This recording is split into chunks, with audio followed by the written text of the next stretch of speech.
80ତମ ସ୍ୱାଧୀନତା ଦିବସ ଅବସରରେ 80 ମିଟର ଲମ୍ବର ତ୍ରିରଙ୍ଗା ପତାକା ଶୋଭାଯାତ୍ରା। ଅଗଷ୍ଟ 15ରେ ଭାରତ ପାଳନ କଲା 80ତମ ସ୍ୱାଧୀନତା ଦିବସ। ଏହି ଉପଲକ୍ଷେ all star Bhawanipatna cricket club ପକ୍ଷରୁ ଏକ ସ୍ମରଣୀୟ ତ୍ରିରଙ୍ଗା ଶୋଭାଯାତ୍ରା ଭବାନୀପାଟଣାରେ ଆୟୋଜନ କରାଯାଇଥିଲା।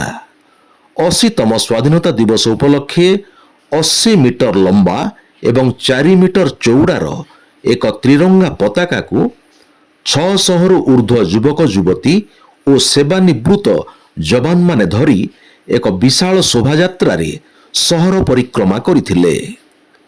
ଅଲ୍ ଷ୍ଟାର କ୍ରିକେଟ କ୍ଲବର ସଭାପତି କୁନାଲ ବେହେରା, ଉପସଭାପତି ନିହାର ରଞ୍ଜନ ମିଶ୍ର ଓ ସମ୍ପାଦକ ପ୍ରଶାନ୍ତ ମିଶ୍ରଙ୍କ ନେତୃତ୍ୱରେ ଆୟୋଜିତ ଏହି ତ୍ରିରଙ୍ଗା ଶୋଭାଯାତ୍ରା ଅପରାହ୍ନ 4ଟାରେ ଲାଲ ବାହାଦୁର ଶାସ୍ତ୍ରୀ ଷ୍ଟାଡିୟମରୁ ବାହାରି ଷ୍ଟାଚୁ ଛକ, ମାଣିକେଶ୍ୱରୀ ମନ୍ଦିର, ମାରବାଡ଼ି ପଡ଼ା ଗଳି, ଗାନ୍ଧୀ ଛକ, ଭାରତୀ ଷ୍ଟ୍ରିଟ୍, ଘୋଡ଼ାଘାଟ ଛକ, ସତ୍ୟମ ସିନେମା ହଲ୍ ଛକ ଓ ବିସିସି ବ୍ୟାଙ୍କ ଦେଇ ଗାନ୍ଧୀ ଛକରେ ପହଞ୍ଚିଥିଲା।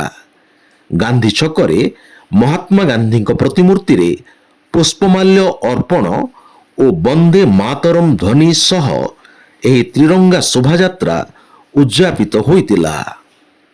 ଏହି ତ୍ରିରଙ୍ଗା ଯାତ୍ରାରେ all star cricket club, Kalahandi GNM college of nursing, Jawan physical academy, friends club, Brahmin Samaj Kalahandi, Marwari ଯୁବା ମଞ୍ଚ, କଳାହାଣ୍ଡି ବଣିକ ସଂଘ, ମୁସଲମାନ ସମାଜ ଓ ସହରର ବହୁ ବୁଦ୍ଧିଜୀବୀ ଅଂଶଗ୍ରହଣ କରିଥିଲେ।